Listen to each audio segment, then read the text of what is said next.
100 cases of people who wandered into the wilderness but never came back. Accounts of children, people was a coyote, vanishing, dog, or seemingly else. swallowed up by the many endless forests across America, or even later found in ways that defy much.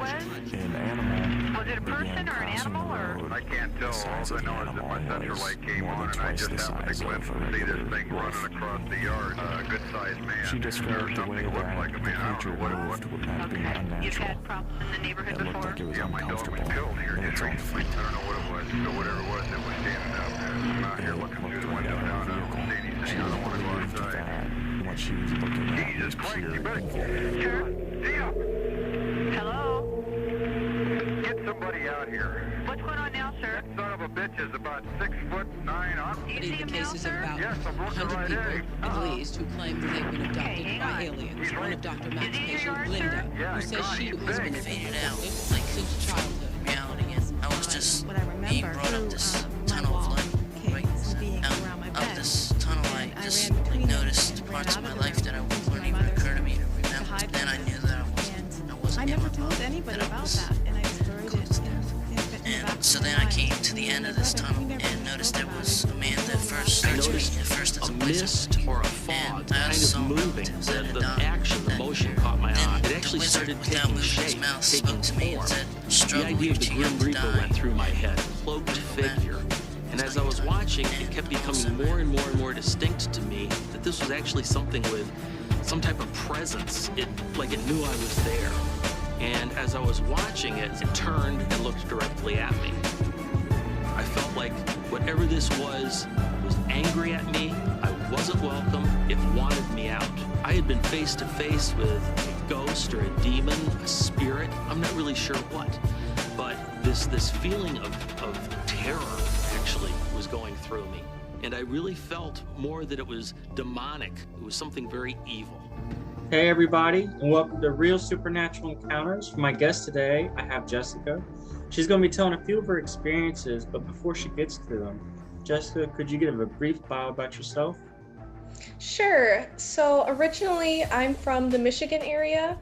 I spent the first 10 years of my life there, but then when I was around 10, 12, we moved out to Las Vegas. And I have experiences from both places that I lived that I want to talk about today. Okay. Well, Jessica, I guess if you're ready, go ahead and start with your first experience, and you can either tell them in order or randomize them, but go ahead whenever you're ready. All right.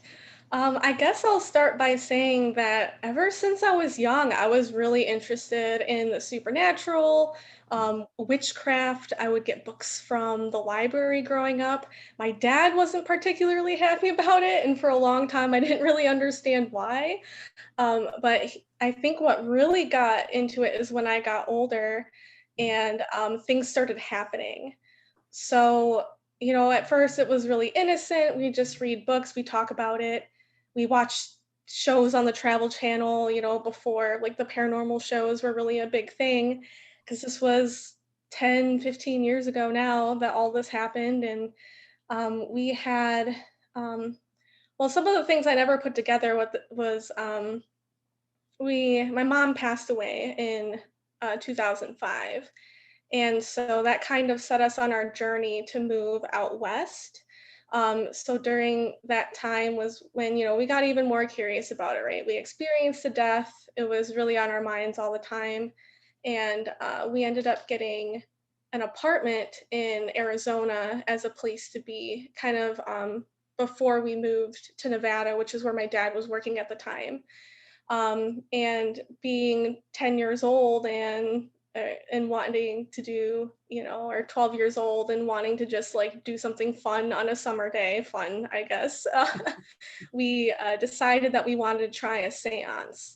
And by seance, I mean, that's what they would call it in the show that we used to watch. I don't remember what it was called anymore.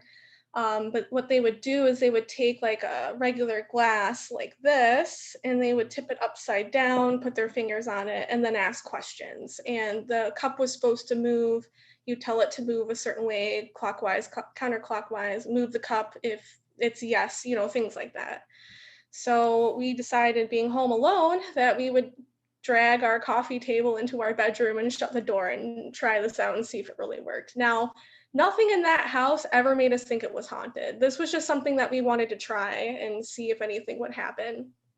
So at first, you know, it's the three of us. So it was my twin sister and then my stepbrother at the time. We were all sitting on the floor around this coffee table with our fingers, like 2 fingers on the cup. And, you know, we start asking questions like, is anybody here? And you could tell that my stepbrother was like moving his fingers, you know, not taking it seriously, trying to like prank us. And we're just like, if you're not gonna take this seriously, leave, you know, just get out of here. We don't want you here. The moment his hand touched the doorknob to move it to leave, the cup started moving in a circle. And my twin and I were sitting there looking at each other like, well, that's not me. And she's like, well, that's not me either. So then I take my hand off the cup because I'm starting to get kind of freaked out. Like, if you're not messing with me, this is kind of scary. So I don't think I realized it at the time. Like, I started like backing up. Like, I had gotten up and started walking away towards the door to where my stepbrother was because he had turned around and was watching all of this happen too.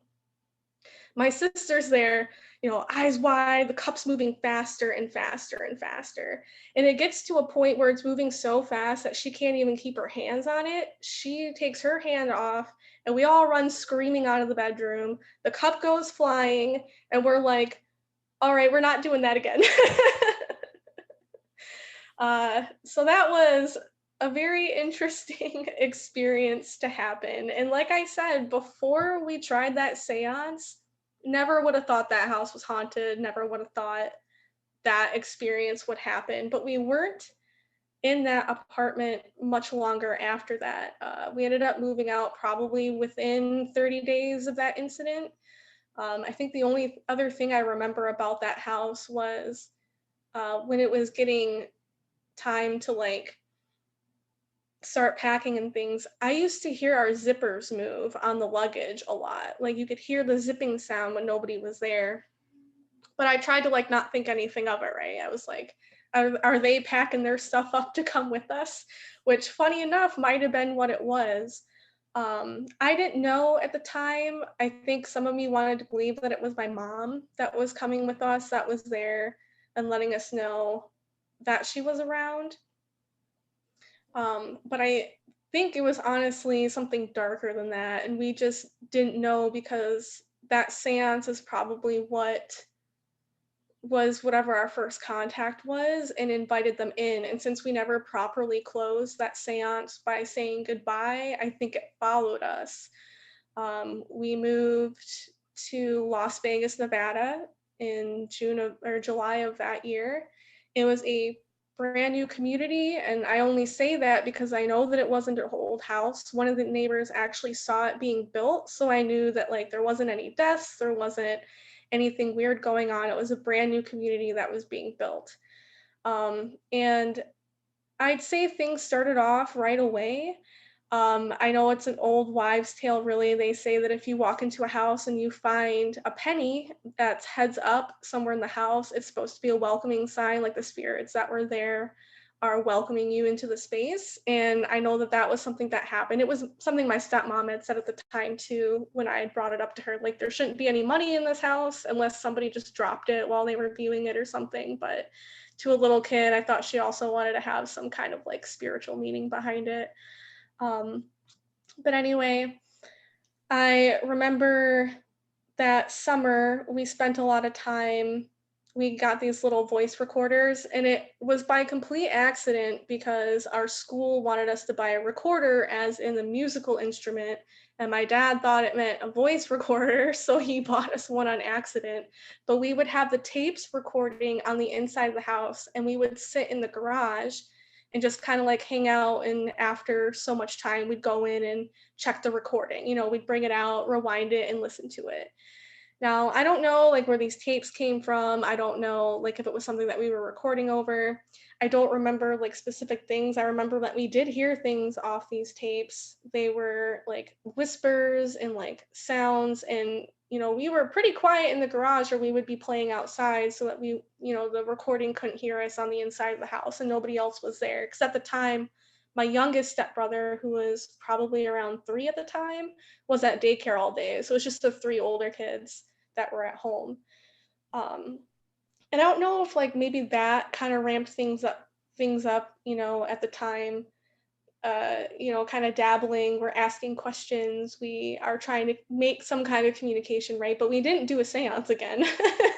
We never did a seance in that house. And I don't know if you remember these, but those little kids cams that they used to have, and they were just like these big plastic things that you could like take pictures of, but you couldn't see them on the camera. You had to upload them to the computer with like either one of those cards or like I think it had like a USB thing, but this was like, you know, early mid 2000s. I don't remember what it was anymore. But then we decided, you know, we were home alone again, that we were gonna take pictures around the house with this kids cam and then upload them to the computer, see if we see anything.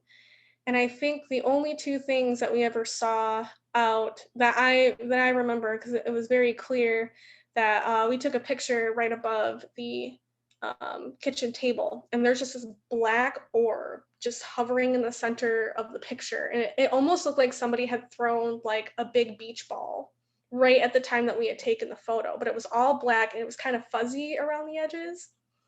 And the second image that I remember that we all kind of questioned was we took a picture up in my sister and I's bedroom that we shared in the, like we were taking a picture of the corner, and it looked like there is a face like almost stretching out of it's kind of like that iconic scene from Nightmare on Elm Street where he's kind of like peering through the wall and it's like fleshy and things like that, and it almost looked like that in the image. And I wish I still had these. Obviously that computer like no longer exists, but I've ever since I started thinking about this again, I want to see them again, because I know that they were just so weird. I'm like, we didn't tamper with anything. We were just taking pictures of the house, trying to find stuff, you know. And after that, you know, summer was over. We were kind of doing less stuff.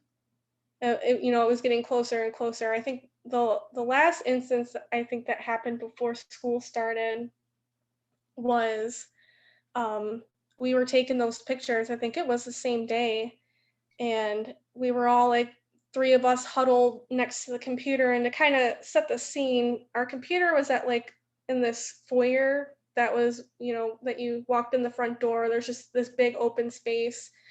We kind of had like a small couch there so you could take your shoes off and things like that. But then we also had our computer, and then the stairs going up, you know, it's, you know, set of stairs landing, and then other set of stairs going up. And up on the second floor, right by that foyer, was kind of like almost a balcony hallway. Like there's no walls on either side. It was like a, you know, you just had your railings and then like bedrooms, kind of like a floating space, which was kind of cool. And at the end of that hallway was my parents' bedroom. And what was important to know about that is that the attic door was in their closet. And what ended up happening was we're like really intently, like, you know, this close to your computer, looking at these pictures, you know, trying to see what this orb is. And we hear this big crash, almost like what had crossed in my mind when this happened was it almost sounded like the big TV, because, you know, back then they had those big backs on the TVs. I thought that had fallen off the stand, like the cat maybe had knocked it off or something. But when that's happened, then you heard stomp, stomp, stomp, stomp. It sounded like somebody was running across that balcony, and we all looked towards the steps expecting somebody to be coming after us. Like we thought somebody was in the house running towards the stairs coming towards us. The three of us ran out of the house screaming. And we didn't know this, but our neighbor was having a get together, and they were actually outside like doing a barbecue, and they heard us come screaming, and the neighbors came over. And they're like, oh my God, what's wrong? And we're like, we don't know. There was just a sound. Our neighbor from 2 doors down went and grabbed his gun because he thought maybe somebody had been in the attic and they had jumped down from the attic because they maybe thought that nobody was home. And he checked, he went all the way up into the attic, checked it all, there was nothing there. And obviously, like, we didn't know what to say to them. Like, we just heard this banging and we didn't know what it was. So that was pretty terrifying. We ended up finally telling our parents about it, and my mom, my stepmom at the time, who um, she wasn't Native American herself, but her second husband was, and she recommended saging. So we ended up going through and smudged the whole house, and nothing ever happened again after that, for a long time. Now, I feel like during the next school year, nothing really happened, and a lot of people didn't really experience anything, I think, outside of us, but we also never really had much company. There was a time when I think my brother and sister were downstairs watching TV, and I was coming from up in our bedroom, and there was a light switch at both the top and the bottom of the steps. And you could hear it click when it turned, like when somebody were to turn the light on. And I remember hitting that first landing, so in between the two flights of stairs, and the light turned on. And my instinct was to look in front of me. Nobody was down there at the switch. And then I looked behind me and nobody was at the switch. And I'm like, okay, well, that's kind of weird, but I'm going to ignore it because it's small and we already had our really scary thing. I don't want stuff to ramp up again, you know? I remember my stepmom telling me that one night when her and my dad were in bed, their shower turned on full blast out of nowhere. So that was really weird. Like, my dad worked third shift, so a lot of the times, like, he was either sleeping during the day and didn't experience things, or he wasn't home because he was working. And I think it wasn't until we started telling him all these things that he, you know, kind of was more forward with some things that had happened to him. I guess his mom believes that we come from a long line of witches that are very clairvoyant and have a predisposition for like communicating with the dead and things like that. He told me stories of his mom using a Ouija board. She went and I guess saw a fortune teller at one point and was convinced that she was going to meet some kind of misfortune. So she got really obsessed with like the occult and started asking spirits about her luck and what was going to happen in life. He said that he would see her speaking in tongues, and he said that he saw her lift a table without touching it when her boyfriend at the time was like trying to attack them like physically, and she like apparently used her mind to pick up the table to like force the guy out of the room or something. And I don't think this is something my dad would lie about. He, for a long time, wouldn't even talk about this stuff until I think it started happening again in the house and we had to get it smudged and everything. And then he finally told me that story. So it was kind of nice to hear because he was just always like, you know, to us, it was kind of a game for a long time and until that seance and things started happening. And I do believe that whatever we experienced at that house in the apartment followed us to that house. Um, and I think some of it too, like maybe it was because of what my grandmother thinks. I've always thought that I was a little bit more sensitive to the other side only because of how many of experiences I've had. I know in that house was the only time I've ever had sleep paralysis. And when I experienced it, I didn't see anything because my eyes were closed, but I felt like I could hear two people arguing and then somebody getting shot. I remember hearing the gunshots happening. And I was like, I don't know what this is that I just experienced, but I couldn't move. I couldn't scream. Like, I was totally convinced it was sleep paralysis. And to this day, I still wonder if there was more to it because I've never experienced anything like that since. It's been just that one time in that house. And I remember an instance too, because I told you about that picture in our bedroom with like the face coming out of the wall. There was one time that, you know, my sister and I, our beds were kind of perpendicular to each other. So mine was on one wall and then hers was against the other wall. It was pretty small. The cat was under the bed just hanging out. And all of a sudden, that cat ran, bolted out of the room like it was scared by something. She comes back a little bit later and she's like doing that hunched look, like she's really low to the ground, her tail's like straight up and puffed out, and she's like looking under the bed for something. And now I get on my hands and knees and I look under there and don't see anything, thinking like maybe it was a bug. I mean, we've gotten scorpions in the houses before. Like that could have definitely scared her. We're in the desert, right? But I couldn't see anything, no bugs, no nothing. I don't know what spooked her so bad. We lived in that house for less than 3 years. So I think there might have been some other things that were sprinkled in between, but after that smudging, a lot of the stuff stopped, and I remember my stepmom at the time saying, "Yeah, I was starting to feel like there was some kind of negative presence in the house, and it was starting to feel really heavy." But she didn't say anything to us. Obviously, she doesn't want to scare the kids. We all have to live there, right? But I think once, they found out that our neighbor had to come through with a gun because we had gotten so scared that she like really took it seriously. Um, after after we lived there, we kind of bounced around a lot. But I ended up back in Michigan for college. Now, I think after that house, I kind of had forgotten about those things. I tried to like not think about like the witchcraft stuff. I wasn't really thinking about the paranormal. I wasn't watching paranormal shows anymore. I think that experience kind of turned me off to it. Like, well, if I do have these abilities that my grandma says that I have, I don't want them. Like, I don't want to be attached. I don't want something to attach to me. I don't want to delve into that. I ended up spending my first 2 years at Lake Superior State University up in Sault Ste. Marie, Michigan. That's important because that campus has actually been featured on Ghost Hunters. It is a known haunted location. And when I applied to the school, I did not know that. Otherwise, I don't know if maybe I'd go. But for some historical knowledge on the place, it used to be known as Fort Brady during the Civil War and after. They used that fort for a lot of the different, I think there was boot camp there at one point.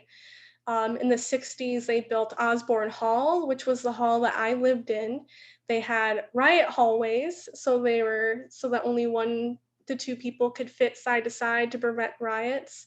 I don't know if it was ever, I know that it was used as a prison at one point, like prisoners of war were kept there. And in Brady Hall, which was like the main thing that was still there, they've built like the campus around it since then. But that was the boys' freshman dorm. And what's important is that there's 2 basements. There's the recreational basement on one side, and then the other side is what we call the creepy basement, because that's the only place where there was only one women's bathroom, because like I said, it was a boys' dorm, so they didn't have restrooms for women. They just had the one in the creepy basement. Thanks, guys. But it was known also as like the game room, like game being animal. You could hunt on campus because it was in a very rural area, and they had a section where they had big sinks that you could clean your game and things like that and keep on campus. Like you could register your guns and keep them at a specific place on campus for hunting specifically. And what I didn't know, because I didn't know all of this going in, this was stuff that I found out after the fact. I think my first experience at the campus was, I met some guys on campus and we were hanging out over there and they wanted to show us around all the creepy parts. They had learned all these creepy stories. So we went on this journey. So it obviously had to start in the creepy basement. And it was all like brick, like very old brick. And it looked pretty normal for the most part when you're walking down. It's very dark, not very well lit. But then you get to this part where there's this big stone archway with this huge drain in the ground. And I was like, I'm not going to walk past that. And they're just like, why? I'm like, I get a bad feeling. I don't want to go past there. I'll look at the other creepy stuff, but I'm not going. One of my friends walks through there like, this is fine. She said there was like the game room on one side and then there was the door that was painted over on the other side. Didn't really think much of it at the time. Now we go on the rest of the tour, and there was 2 other stories that we were told about this hall from the older people, and it could just be the RAs just trying to scare you. But there is this part that was off limits that we saw, and you could see why it was off limits. It was all charred. It was all burnt. There was a story where there was something going on with all like the officers, the higher officers that were there during the war. Somehow they all got locked in and the attic got set on fire and everybody died. And it said that those spirits haunt that campus, or like that part of the campus in that building. And then there was another story about how there was like his family, like spouses could stay at the barracks as well. And one woman lost her husband and she hung herself off the outside railing of one of the rooms. So those were the stories we were kind of told then. And then I remember us all, like a couple weeks after that, we all went out to lunch, came back, met another resident who had been there for a long time, who then told us that that other room in the basement was a morgue. And I was like, hold up, morgue? She said, yeah, it's still the old morgue that, and we had gone back there after that, like after talking about it, we had to go see it. It is legitimately, it has the drawers in the walls. It still has like a table that they did the autopsies on. I asked her like, well, why didn't they just renovate to get rid of it? Obviously, it's boarded up. They painted over the glass, so you're not supposed to look into it. And she said that the rumor was, anytime they tried to renovate that part, weird stuff would happen. So they just started leaving it alone. And so I was just like, I had no idea that was a morgue, and I wouldn't go near it. Like, there's just something to me that was so off-putting about walking through that. And there was like windows everywhere. So like that part was really well lit. It wasn't like it was darker than the part that I was already walking through. I just had the creepiest feeling. So then after that, I spent a lot of time in Osborne Hall my first year. I had one roommate at the time. And her and I experienced some things together and some things we experienced separate. The time that we both experienced something at the same time would be, we're both in bed. I have the top bunk, she has the bottom bunk.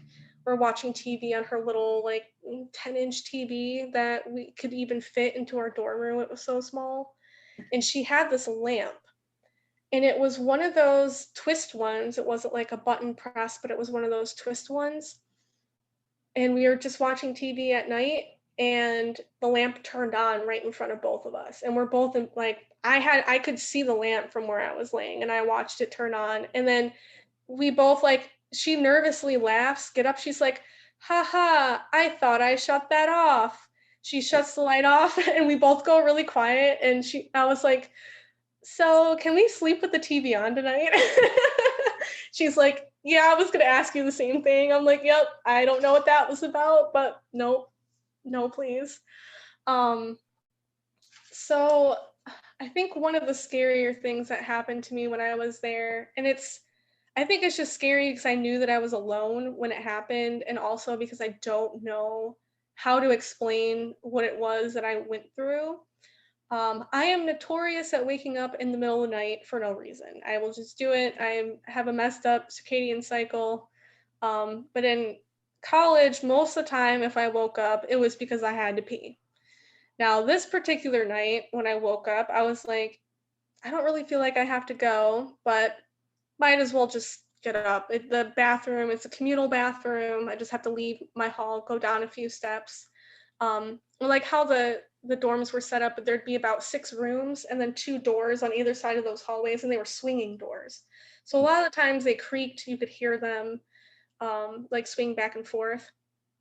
The lights in the bathroom were motion censored. So even if you just walked past the open doors, the lights would typically turn on.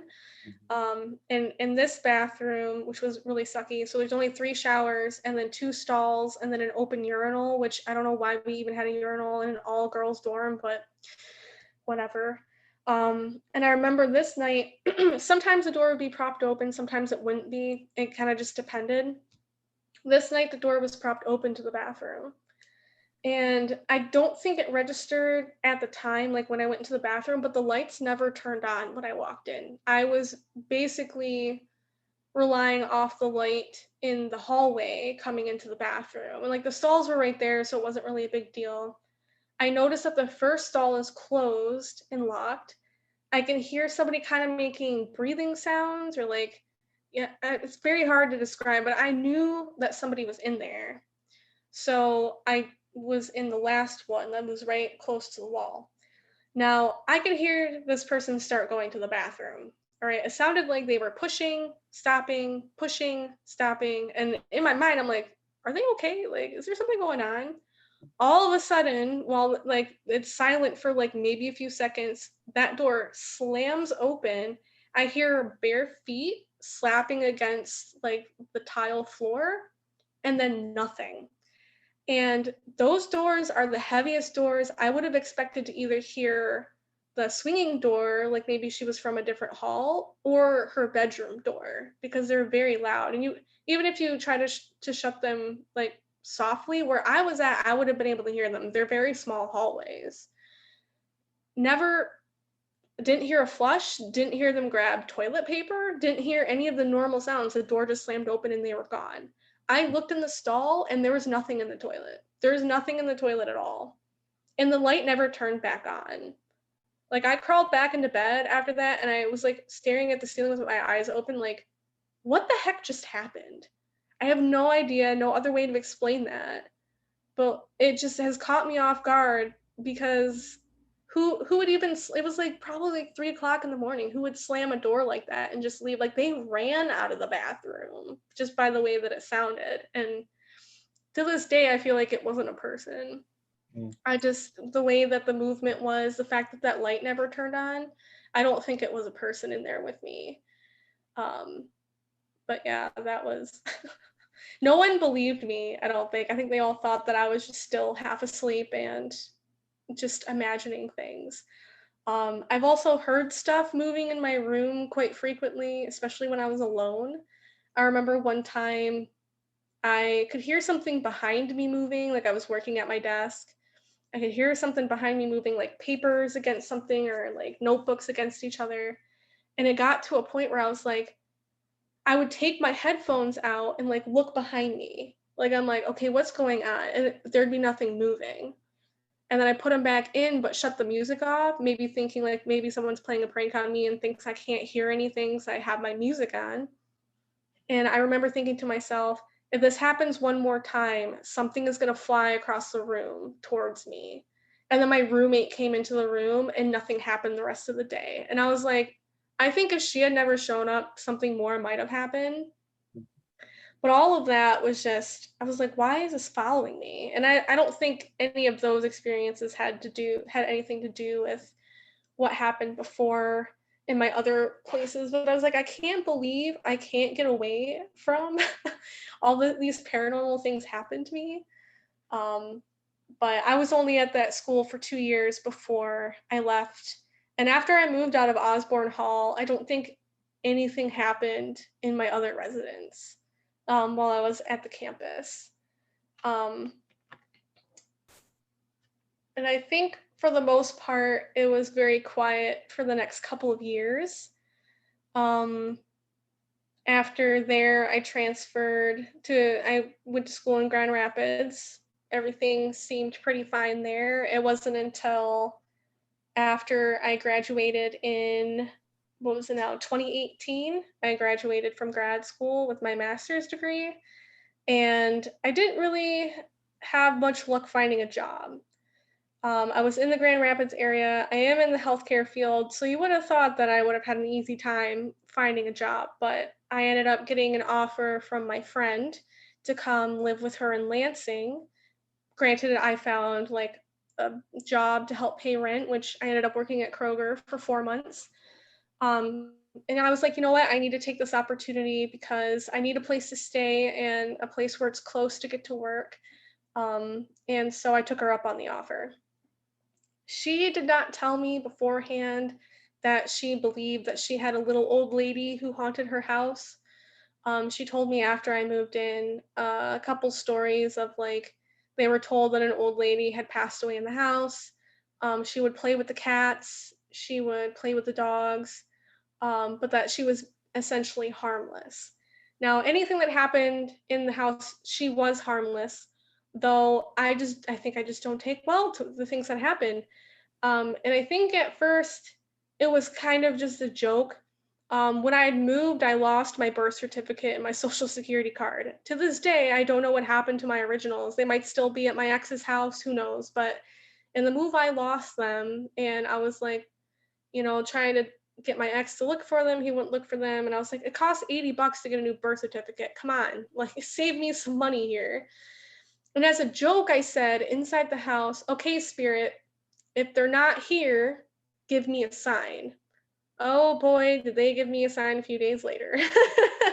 I woke up in the middle of the night to my bed shaking. And I thought that we were having some kind of earthquake because I have this big IKEA giant heavy bed that you have to build to get it into a room. Okay. This thing doesn't just move back and forth on its own. And then all of a sudden, as I'm laying there, I'm on my side, I think my hair was kind of up in a ponytail, and I felt a hand come up behind me and do this with my hair.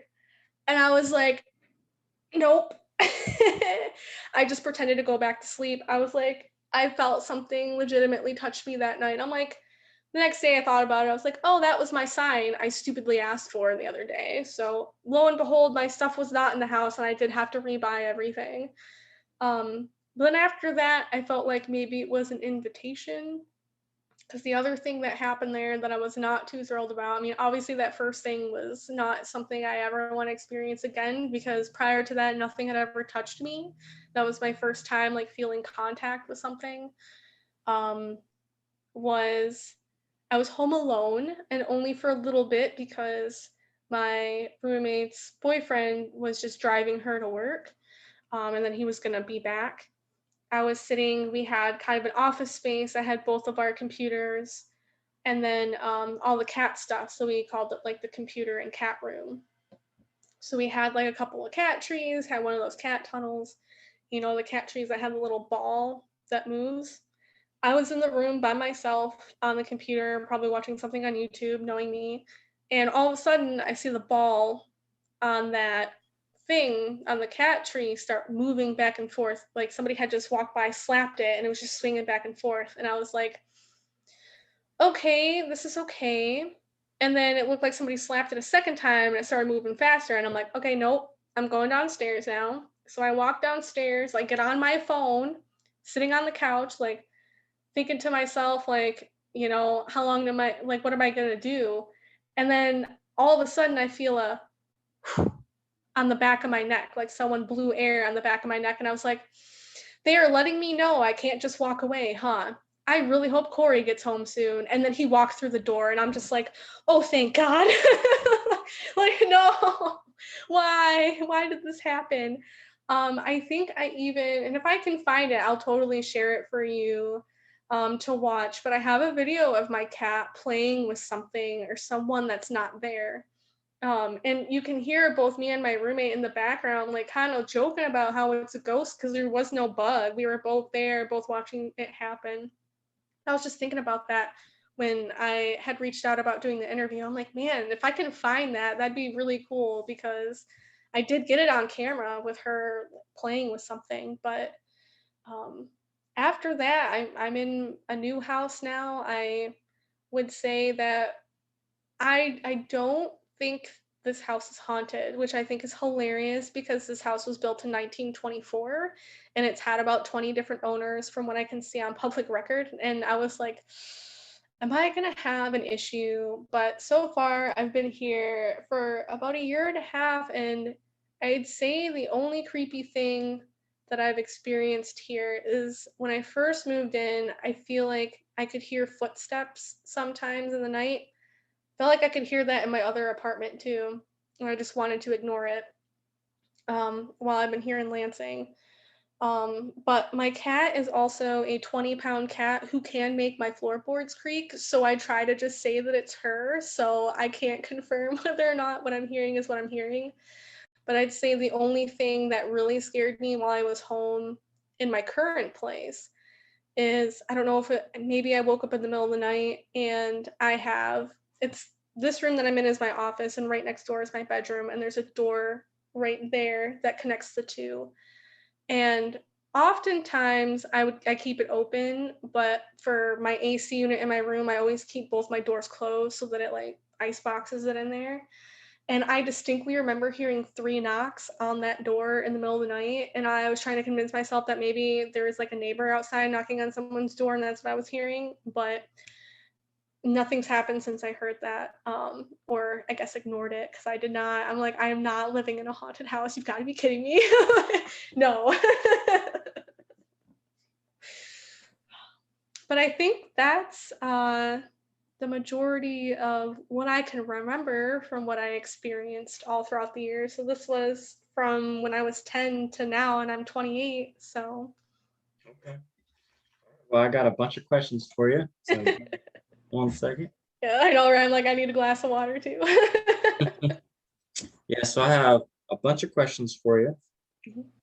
I'd like to start with saying, how old were you when you and your siblings were having that seance?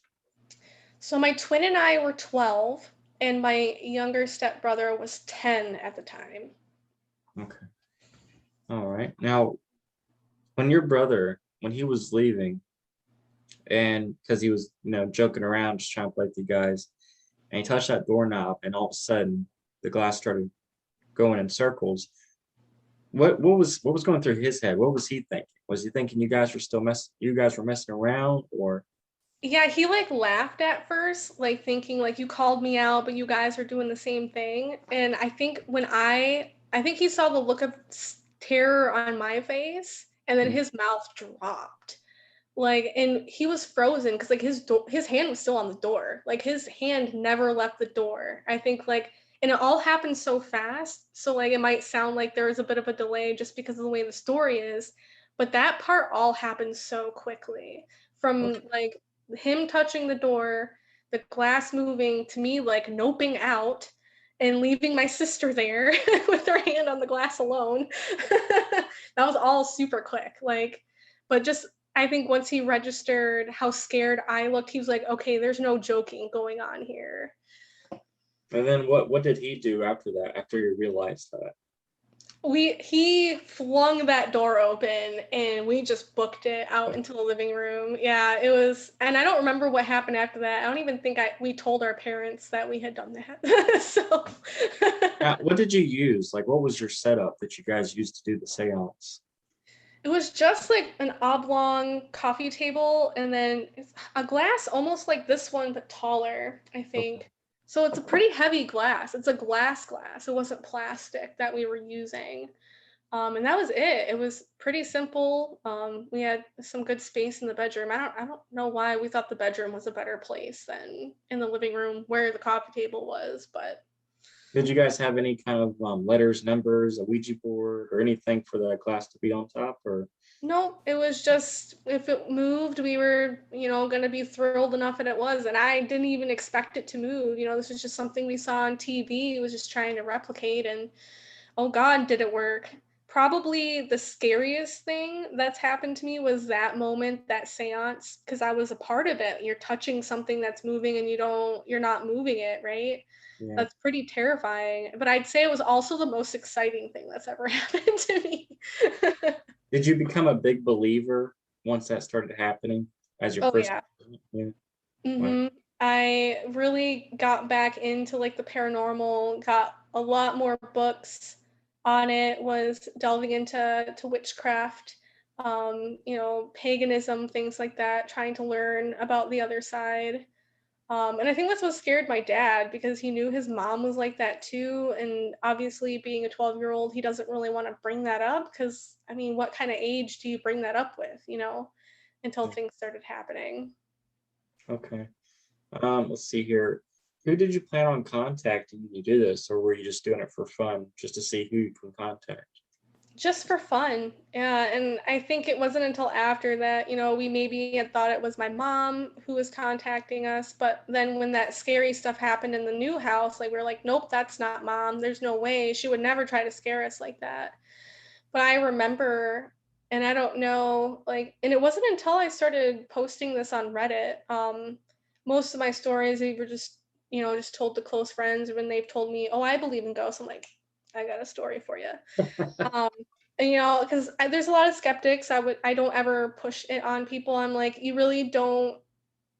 These are just things that I can't explain. I would say that people who are skeptics, a lot of the times it's because they haven't experienced something they can't explain, and who knows? Like, there's other theories where it might be like a parallel universe merging, and that's what your experience is. Somebody else is actually still living in a different place. There's just like they seem like the ghost to you.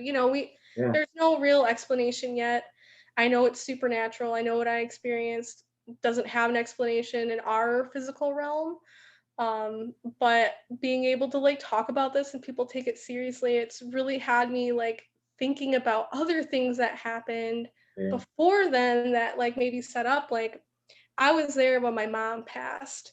And I remember being in the house after they had taken her, and I had to run upstairs to grab something, but I had like this fear, like something was watching me, somebody was there, and it was like I had goosebumps all over my body. And I'm like, that's not my mom. Like my mom wouldn't be making me scared right now. But that was a very potent thing that I remember from that night, was like going upstairs and just being scared, like feeling like I need to be back down there with everybody.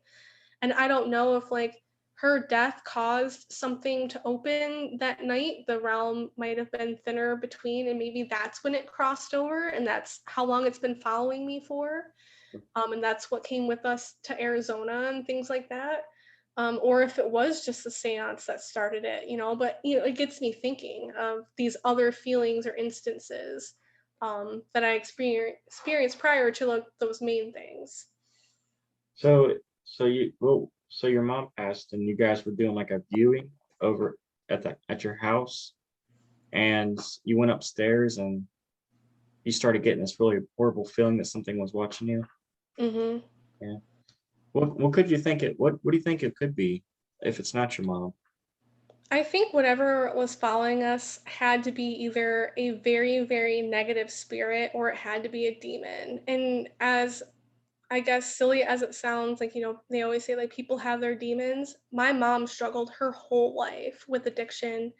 And I don't know if some of her problems was because something attached to her. And then with her being gone, it was set free into the house. Like it was tethered to her until her passing, and it was let free. Yeah, actually, that makes a lot of sense.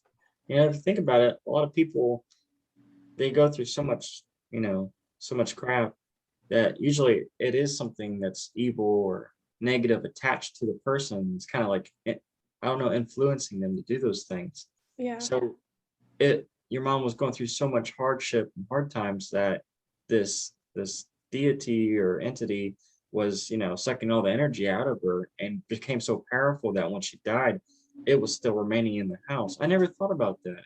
Yeah. An Never attachment. thought about it until all this. So. Wow, that is crazy. Yeah. So let's see here. I got another question. Do you still know if your first house is like up, or has it been destroyed, and has it been reported by other people to still be haunted? I'd like to know if anybody else experienced something there. I know it's still standing because not that long ago I actually wanted to see what it was worth now, like what we were actually paying monthly on it, just because I was curious. And it's still there. I don't know if any of my neighbors that were still there are there, but I would love to know if anybody experienced anything in that house, if it stayed there after the smudging, because after we moved out of there, I didn't experience anything like that again. So I don't know if the smudging like maybe trapped it there, or if it did get sent back to wherever it came from. Okay. This is more of a statement. You were actually, you've been brave through all your experiences, just putting it out there. Like the stories you just told, a lot of people, I don't think they would have, went on with it, or even, I don't know how you did it, but you were very brave. You were brave when you went and checked under the bed, when the cat started to get all, big and crawl to look under the bed, and you decided like, I want to go check, what would you have done if you did see something scary as heck, or a face or something underneath the bed looking at you? Oh man, I probably would have ran screaming. I probably would have been like, we're selling the house, we're getting out of here. No way. I have never seen an apparition, and I feel like one of my worst fears that I will tell you, because I'm like, this is going to happen because I'm going to fear it into existence, is because I think I've seen TikTok of something similar, and that's why. But I have a door at the bottom of my steps to the upstairs in this house, and I'm always scared that I'm going to be looking at that doorway and I'm going to see a face like move around from the side, and I'm just like, if that ever happens, I'm selling the house. Like, nope, I can't do it. Apparitions just scare me, man. I heard one and that's enough for me. Seeing one, I'd be gone. I don't know if I'd be brave enough at that point. It's funny you say that, because a lot of times when you're thinking in your head of what, or imagining what it could happen, it's usually something that's going to happen, or like a psychic, I don't know, kind of like telling the future a little bit.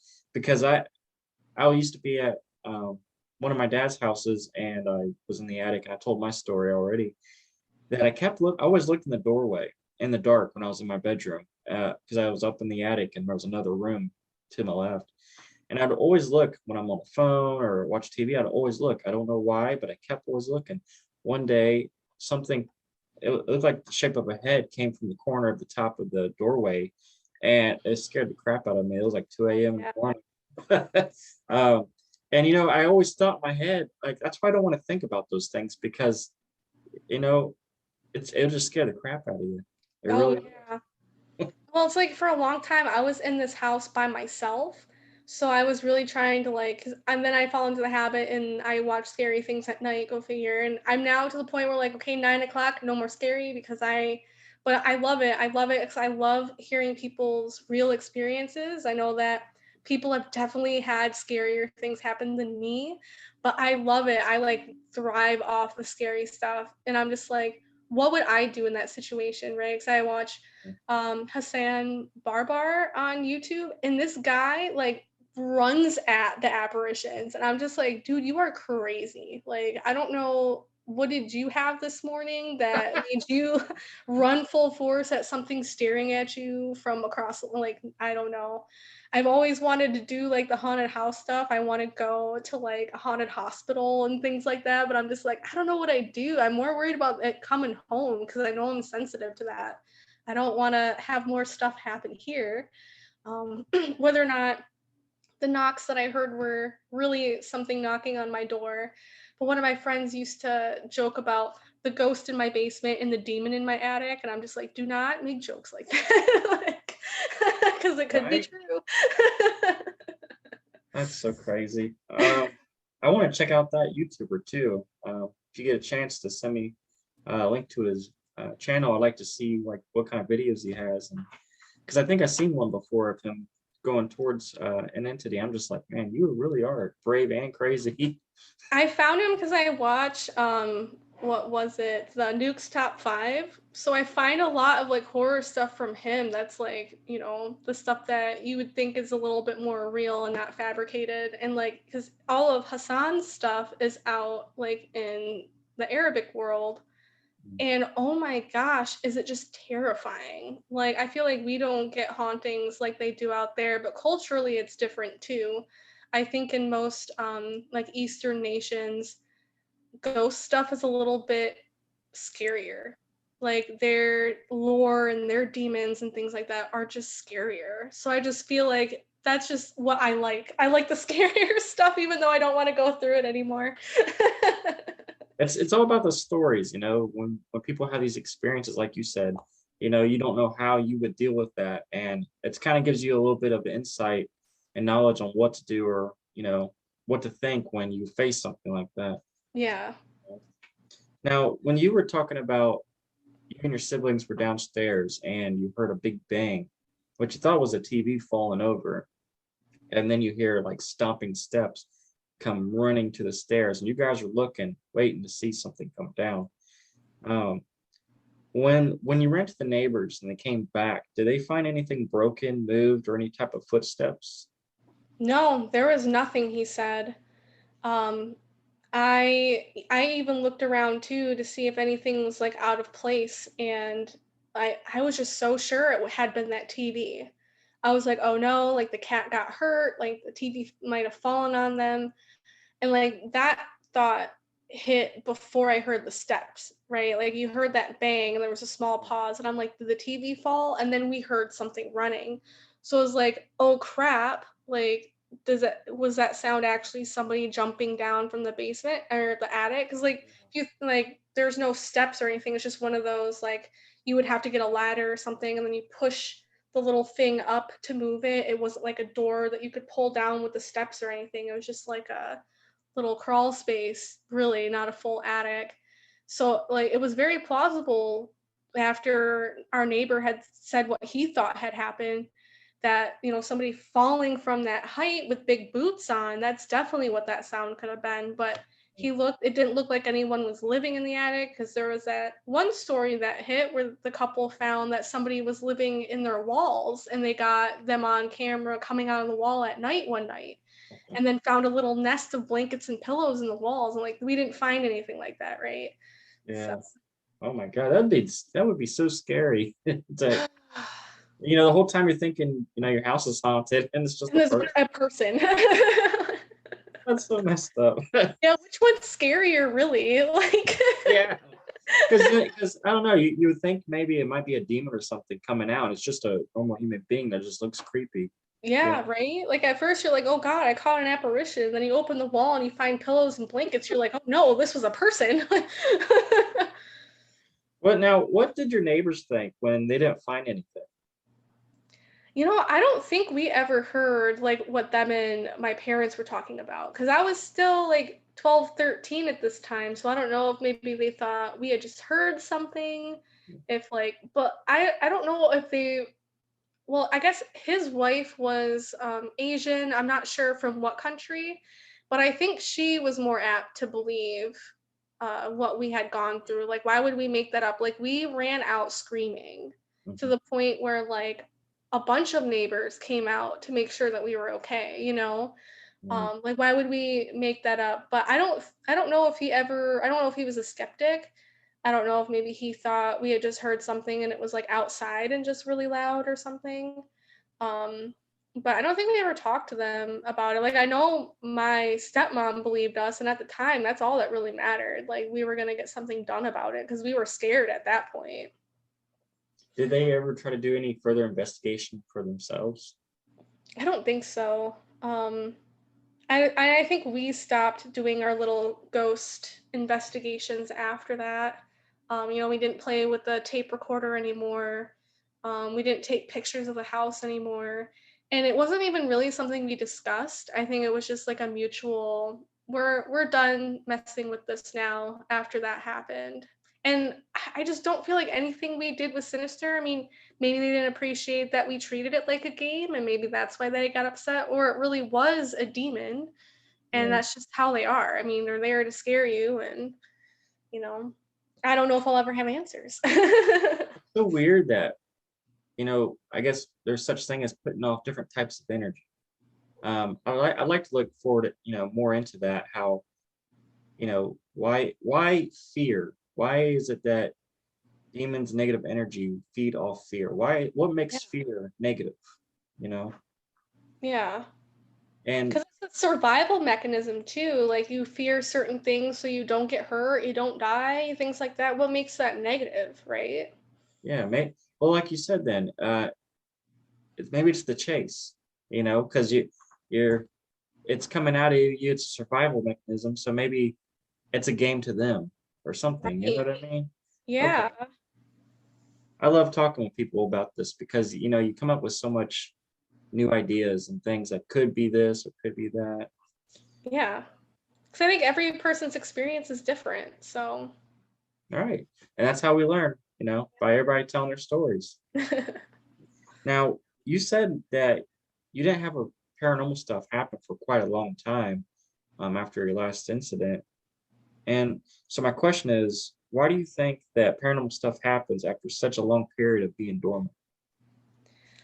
I wonder if there's some kind of emotional or like maybe a personal thing that can happen that will somewhat make things start happening. I think a lot of the reason why things stopped was because I stopped thinking about it. I stopped doing anything that had anything to do with the paranormal. And I don't know if like me shutting myself off to that, and kind of like ignoring it, maybe things did happen in the background, but because I was ignoring it so hard, maybe I didn't pay attention to it. And I think things like transition, like moving to a new place, probably caused some stuff to flare back up. And I do think I'm a little bit more sensitive to it. And I think the other side might be able to tell that about people, like tell who's more sensitive than others, and might attach to them more quickly because they feel like they can be heard. It's just like a theory I've been kind of running with. I wouldn't say that I've personally helped anything cross over or anything like that. And I know the people who do that, like psychics and things, that ghosts will attach them pretty quickly because they know that they can be heard by that person. Um, and I don't know if, like, I go through tough stuff. And I think that last thing, like with the knocking, I had just had major surgery, that I was finally like home from the hospital by myself for the first time in 2.5 weeks, and that's when I heard it. So I wonder if there's like, I'm highly emotional. I went through like this big trauma thing. Yeah. It's gonna rear up again. It feeds off emotions, and I think that's what makes it kind of ebb and flow is that something happens in like the real world and it's like, oh, I can feed off of that, I can manifest again. And maybe when it jumped down and did that whole scare fest for us, Yeah. I wonder if it used all of its energy and it needs time and years to build back up.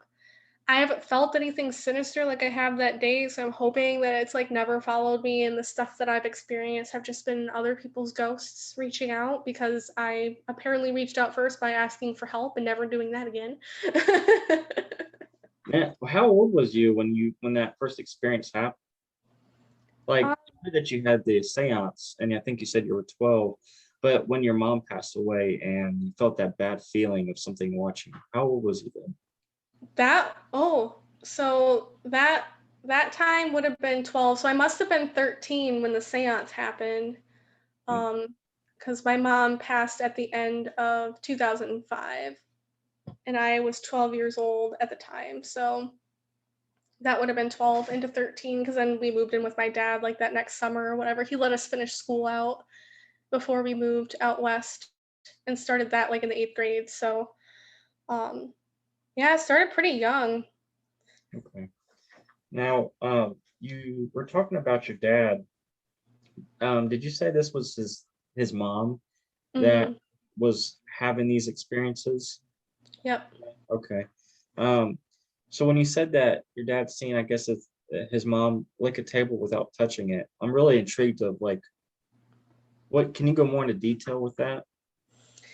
From what I understand of the whole situation is my dad kind of moved back and forth between his mom and his dad, and his mom just had like tons of crappy boyfriends, I guess. And I guess at this point she had already been like diving into the occult, like doing Ouija boards, speaking in tongues. He's like, I would hear her speak in a voice that she could not physically make. Like it'd be deep and demonic, he said. And I guess one night there was like a particularly bad fight between the three of them, because the boyfriends used to be like my dad and his brothers. And just one day, I think she had enough of it and they were yelling in the kitchen. And he said all of a sudden the table lifted up off the floor as she's yelling at him, and it's moving towards him and like pushing him towards the door.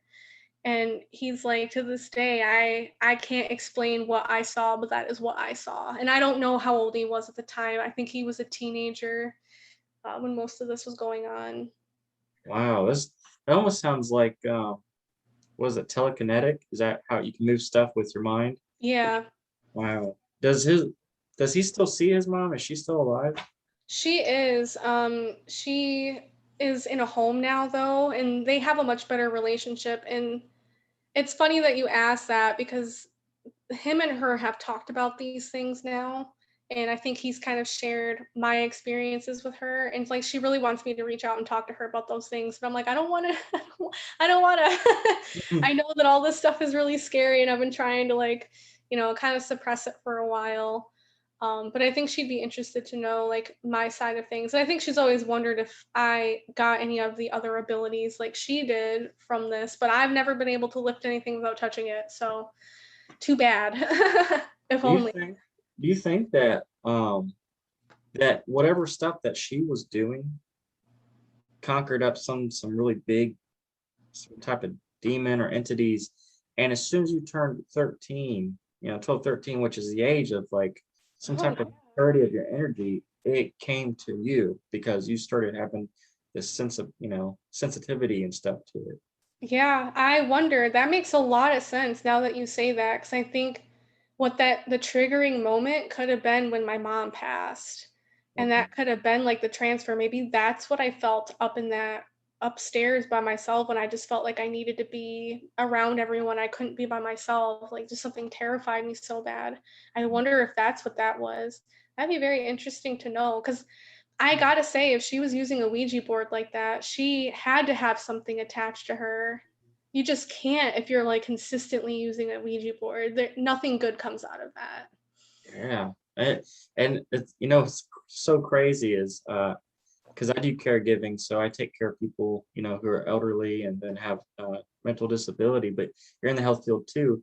How crazy is it that we take care of people that we almost know nothing about besides, who we're taking care of just then and there. We don't know their past. So they could have all these abilities and you're wondering why this weird stuff's happening in the houses that you're taking care of these people. You think it's just haunting. It could be because something they did or maybe even their powers it's just so enhanced, or it could be any of those things, and I never realized that till just now. you Yeah, know I don't think we ever think of it that way. And it's like, I think it's because everyone's so different that you kind of get stuck into what's portrayed as normal, like, oh, a house is haunted.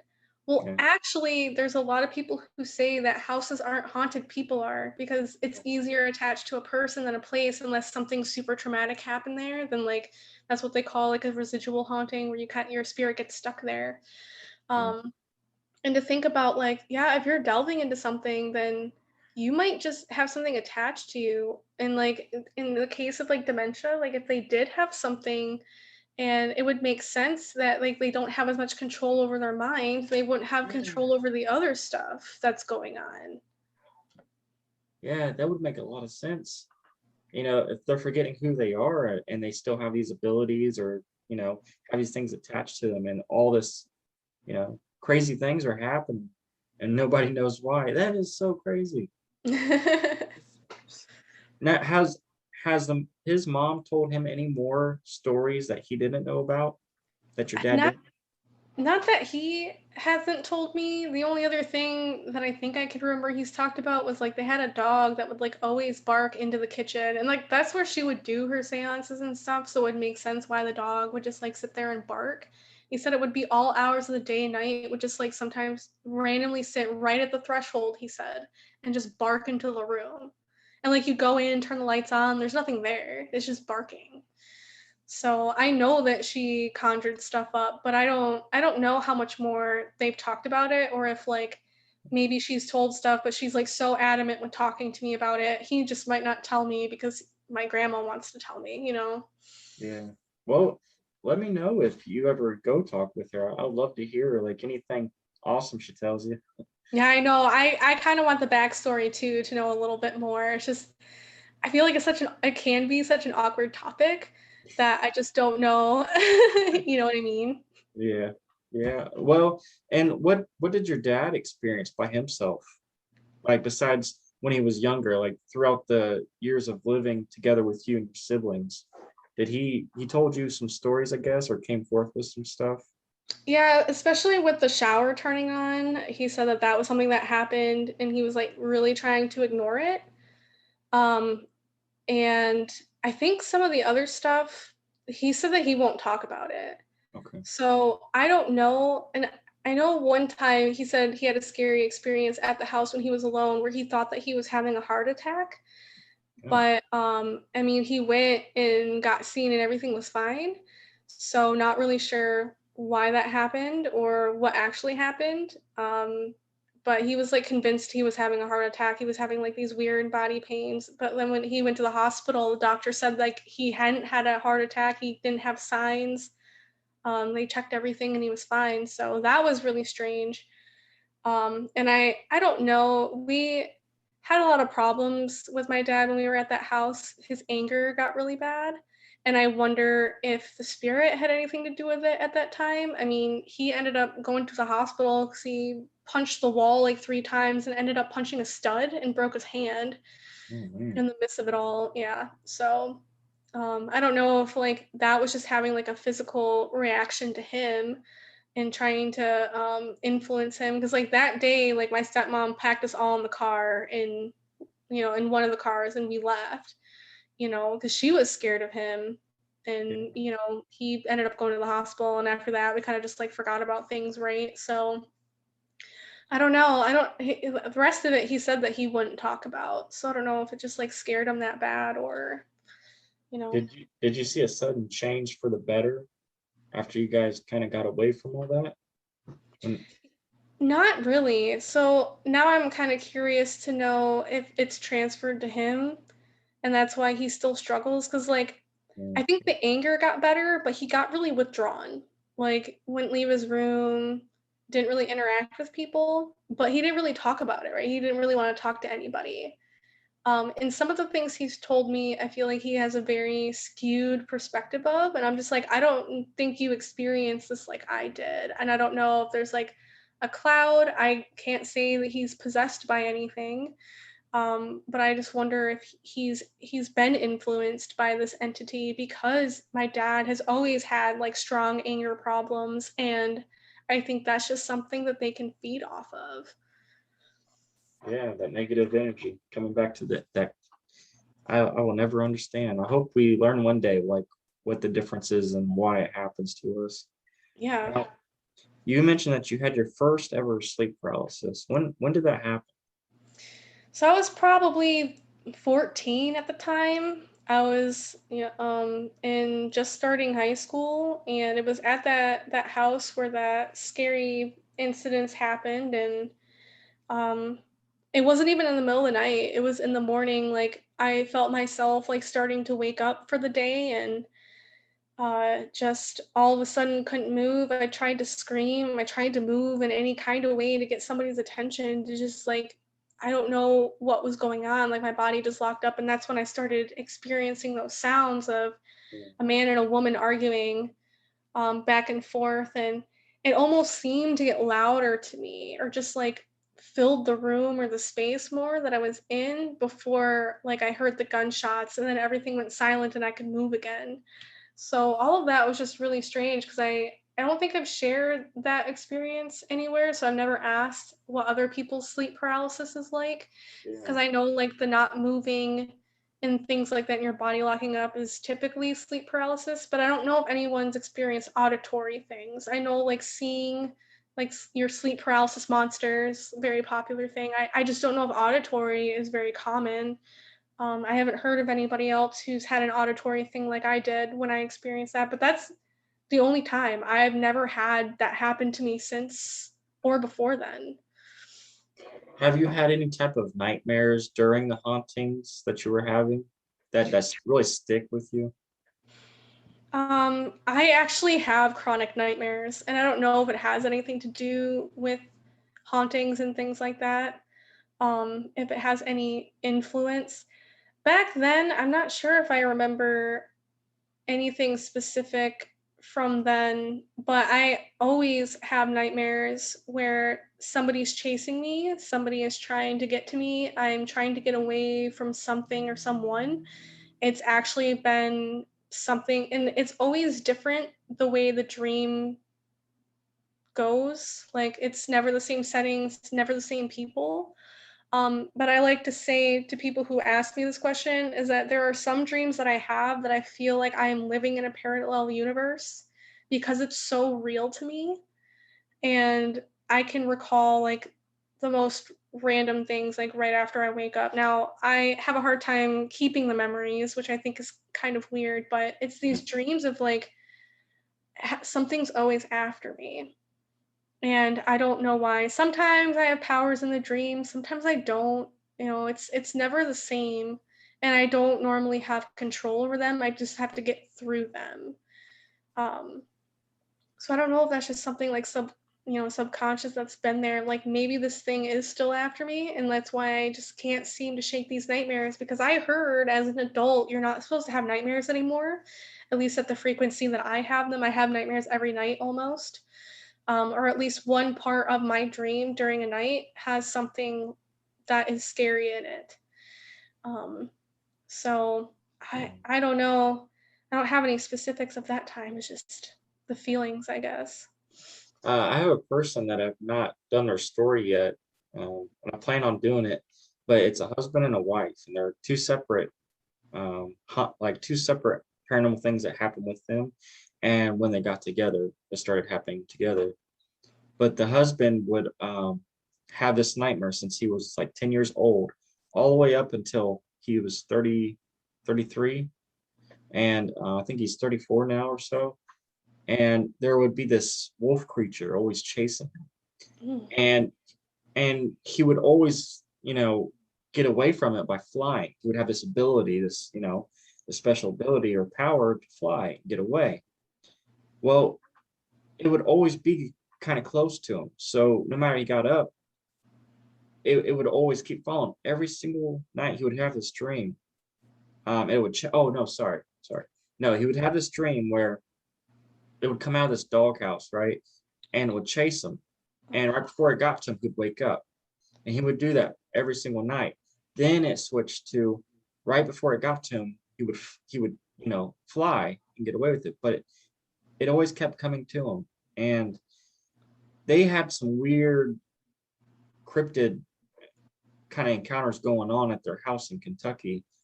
And this was after, like, these encounters were probably like a decade after his dreams. So, I mean, it's crazy how maybe sometimes we can kind of have this future telling ability, and with your dreams kind of being similar where, something's chasing you. That's what he said to me. Something's always chasing him and he doesn't know what it is, why it's happening. Yeah. But it's scary. It's so scary. So I wonder what that means. I wonder, what the common denominator for that is. Like, why is this happening? And it's nice to hear that somebody else is going through a similar thing, because and I don't know how to get it to stop. You know what I mean? Like, it's just something that you have to experience. And yeah, a lot of the times I get away in the dream, or like he said, it did start with like right before they would get me, I would wake up. And Yeah. that's the scariest part, is like there was one time where they were counting down as they were getting closer to me. And once they hit 1, I woke up. And I was like, nope, that is not cool. That is not a cool thing to do. And like I can fall back into those dreams. So like for me, like I have to get up and like walk around, or else I will go straight back into the nightmare and I'll just experience it all over again. And it's to the point where like a lot of the times I kind of know the formula. I know what's going to happen. I know where I'm going to go. Yeah. But they're still after me. So it's nice to hear that somebody else, it's not just me, who might just have something, and hopefully nothing cryptid, because I don't know how I would handle that either. I live in the city, so hopefully I wouldn't have to experience something like that. Now, you said that you would always, when you try to go back to sleep, you would still have the same dream. I knew when I would have those things, it would be like a dream where something's like spinning and it's repeating a number, and it goes from saying it quietly, to being louder, louder, and louder. For whatever reason, it would just feel so scary to me, and I would wake up. But that would be a nightmare for me, and I wouldn't know what it means. And I don't know if it's repeating 3s, 9s. I don't remember. But every time, no matter where I would lay, the dream will come right back to me. So I started laying the opposite direction. So if I'm laying on this side of me, on this side, I flip over, lay, and then my dream changes. So I've done that. Yeah, I've done that for such a long time that now I have nightmares, and I make jokes out of them, because it's just like, well, that would have been crazy if that happened to me. Yeah, right. It's just I got to the habit to tell my partner when I wake up, because I forget my dreams so easily, and I like will wake up and I'll just tell him how much of it I can remember. It's like some of the stuff I'm just like, yo, this is the weirdest thing that I've ever dreamt of, but some of it makes sense, which is just crazy. Like I don't know, I'm tired of it makes me tired all the time though, to be honest, like having these nightmares all the time, but what can you do? Yeah, look, it's crazy because it's draining your energy when you're sleeping, and then you're getting your energy drained during the day when these paranormal events are happening. That's so crazy. I really truly hope it's nothing attached to you. Yeah, same. I think it's gone now. Things have definitely quieted down, but long time of paranormal experiences for sure. Did your siblings ever experience anything when they were alone, separate from you and your dad? I don't know if I ever talked to my stepbrother about it. Him and I don't really talk anymore. Those parents had divorced for some time now.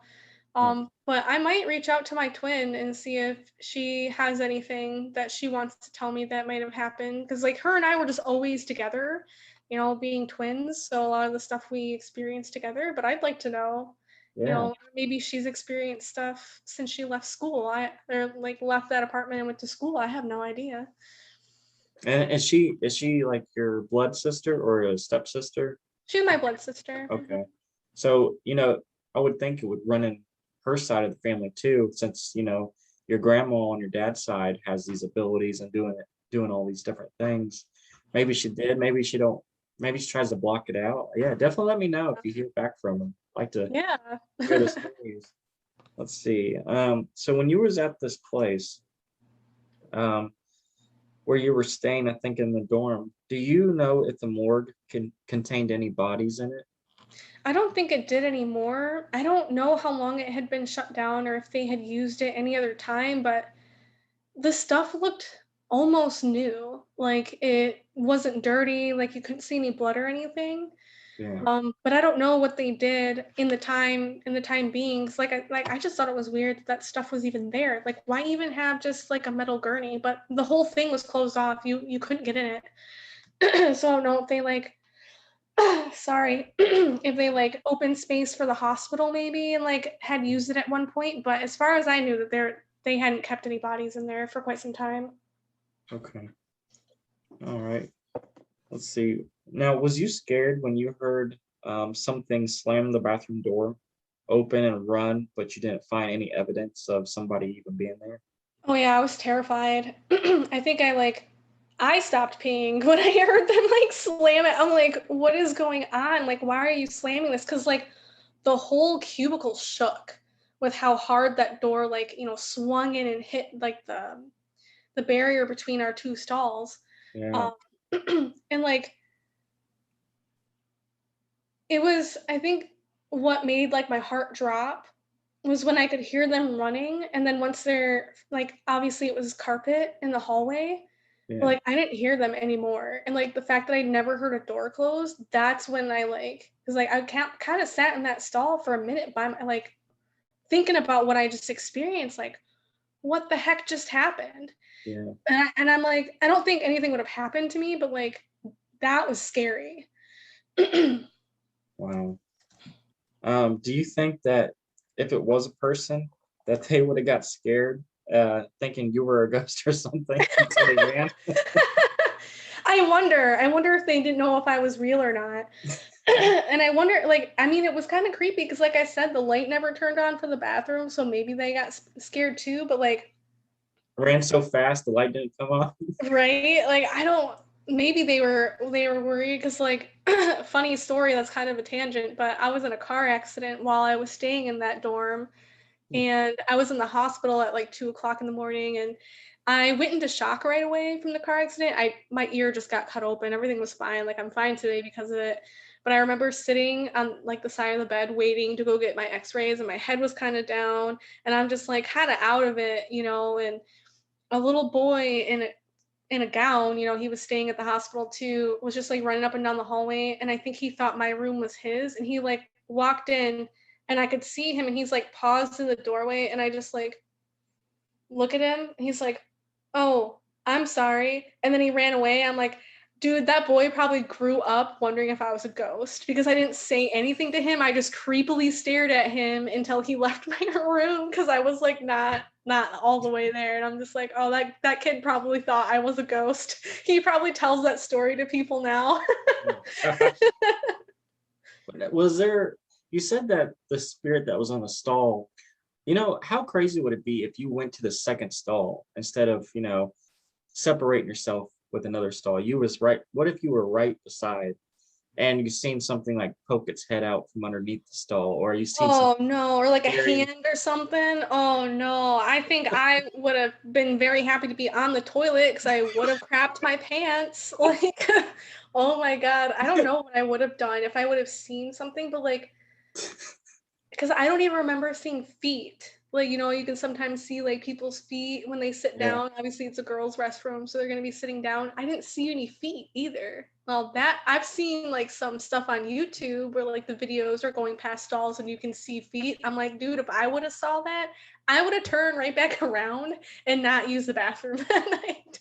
Oh, did you girls ever like, you know, let someone know like, hey, I'm coming in to use the bathroom or anything like that, or make noise kind of walking through so someone knows that, you know, you're coming to use the bathroom so they know to not, I don't know, make sounds, I guess. Or No, I guess that wasn't a normal thing. That we do. I think it's just because like it was such a small bathroom and a lot of times the door was just like kept open that it was never really a big deal.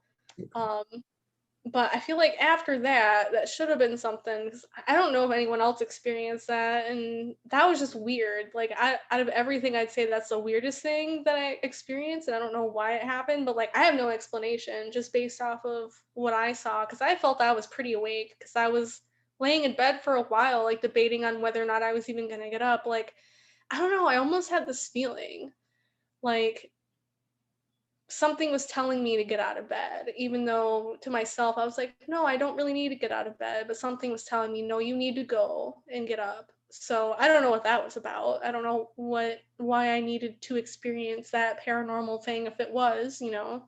yeah. And so all you heard was sounds of someone pushing and stopping. So Yeah. you didn't hear nothing like odd or anything. Maybe you almost would have thought would be weird. It was just normal sounds to you. The way that they were breathing was also kind of weird. I don't know how to explain it, but it was kind of like they were out of breath, but not really. Like it sounded like they were struggling with whatever they were doing. And like I was almost gonna ask like if they were okay, and that's when the door slammed, you know, like what's going on? Like it sounds like you're breathing heavy and you're not going to the bathroom the like an easy way, you know, and then they were just gone. And like I said, no toilet paper in the toilet. I didn't even hear them like because you know public restrooms like they're loud when you pull like the paper out of the double rolled thing or whatever. It's Yeah. loud. Wow. Didn't I Yeah, probably would have that'd never. be gross if they like went to the bathroom and didn't wipe. That's a whole different story. But Man, that would have been one terrifying. You've been through a lot of these, you know, really terrifying experiences. So, you know, you've really been brave through all of it. Um, I wish I could be as brave, and I hope if I ever experience anything like that, I'll just be very calm towards it. Let's see. Now, you were in your bed at one time and it began shaking. Now, how bad was it shaking? Like lightly or really bad before then feeling like a hand go up the back of your neck and head? it started off like kind of slow. Like you could kind of just feel it kind of moving back and forth, but it was fast. Like the frequency of the shaking was like this. Like it was shaking really, really fast back and forth. And then it would just like get harder and harder before it just stopped. And I was just like kind of like it was ramping up Yeah. before like I was sitting there. And this was back when I was working at Kroger, so I was like in bed at like 7 p.m. and I wore a sleep mask because it was still light outside, especially during the summer when I was working. So I remember like, you know, waking up, obviously I can't see anything, like pulling that off and like looking around. And by that time my bed had stopped moving. Like it was all very quick. Like it's what woke me up and Yeah. then it got really fast and then it stopped. And I don't even think I ended up asking about the earthquake the next day because then I felt that hand on my head and I'm just like, okay, well, Yeah. that's what that was. And that was supposed to be the old woman who says that she's really playful. Hmm. Okay. Yeah. Now, who was the person that lived there too? Who was it that told you about the old woman that lived or that, you know, haunts the place? She was a girl that I went to college with. So her and I don't think we ever roomed together, but we had some classes together. And did she ever speak of anything that happened to her similar to what you were going through? No, I don't think she ever said that like anything touched her or I mean, mostly she just said that like things would move, like the car keys would be in a different spot or like she would see her cat playing with something that wasn't there. So I don't know if it's just because I reached out the way that I did, asking like for a sign. It kind of got her to be a little bit. Maybe she was shy when I moved in, so I feel like things didn't really happen right away. It wasn't until I kind of spoke up that those couple things happened. But I only stayed with her for about 4 or 5 months, so I wasn't in that like. But in that short time, those things happened. So Did you end up ever finding your birth certificate? no, I still haven't found it. Let's see. Okay. Yeah, if you ever find that video you were speaking about with the cat playing with nothing there, I would love to see that. And I'll even, if you ever find it, I'll even add it to your video down the road if you find it, Okay. sometime soon. Let's see. Yeah, I'm gonna make an effort to look for it because now I want to watch it again. There was a time that I was living with somebody 2 years ago, and I deleted the video because they didn't want me having the video. But I was in an apartment, and it was probably about 1 a.m. and I think all the lights were off. And every time you turn your phone on and you turn the flashlight on, you always see like orbs and stuff, right? And that's when you see it best. Most people call it dust. But what I saw, I was like, there's no way that this is dust. There were millions of these orbs everywhere. And now I did have haunted experiences in this apartment with the person I lived with. But the cat was playing with one of these orbs. I mean, like I said, there was thousands. And it went to go come at it, and it went like this and bounced back and then came back at it. And then it was like very intelligent. Yeah. So, and I was so reluctant to capture it on video because it happened right at the perfect time. And they would just fly in at me. They would just go everywhere. I'm just like, holy crap. A lot more other crazy hauntings happen there. I'll tell you sometime, or I'll even make an episode about. But if you do ever find that video, I would love to watch it. Yeah. So, too bad I couldn't see any orbs in it. That'd make it even better. But yeah, it was just so weird because she just doesn't act like that, and it didn't look like she was going after a bug. Just the way that she was looking around. So, man, I hope I still have it. I do have a habit of pulling everything off my phone and putting it on my laptop, so I'm hoping that it's there. That's pretty smart. That's smart. I can't tell you how many times I go through a phone at least once a year. Now, do you still have that cat? The one that, sees things? And have you noticed it still doing the same thing? A couple of times I've seen her act like that, or just kind of look at a certain place, and just the way that she's staring at it kind of makes me uncomfortable. Like, I know you see something, I don't. But for the most part, it's pretty tame. But like, my cat is also very vocal. So I feel like if something was going on, like, you'd hear it, right? Like making sounds and things like that. So I wonder with certain things where I'm just like, oh, she's just being cute right now, or she's just laying in the middle of the floor with her belly in the air, nobody is petting her. I'm like, but what if something is petting her and I'm just not seeing it, because like, I'll just like turn around, she's randomly just like this on the ground, and I'm just like, okay. Like, that's funny. Well, Jessica, you have definitely answered all my questions. Before we end the show, would you like to give any closing comments or advice for people who could be experiencing the same, experiences or going through something similar? Yes. If anyone decides to do a seance, whether it's with letters, without, with just a cup, always make sure you say goodbye. You don't want to leave that kind of thing open. It is a fun thing to try sometimes. You just need to do it safely. And I'd say that if you are going through something scary, like what I did, find a professional to do a cleansing. And you can find these people on Facebook. You can find them anywhere online, Craigslist. I would look for somebody. And if not, I think there's pretty good instructions on how to smudge. We just did it ourselves and it seemed to work with sage. But definitely if you're experiencing something scary, you need to reach out to somebody because it can get pretty dangerous. Not just like movie dangerous, but it can get kind of scary. Okay.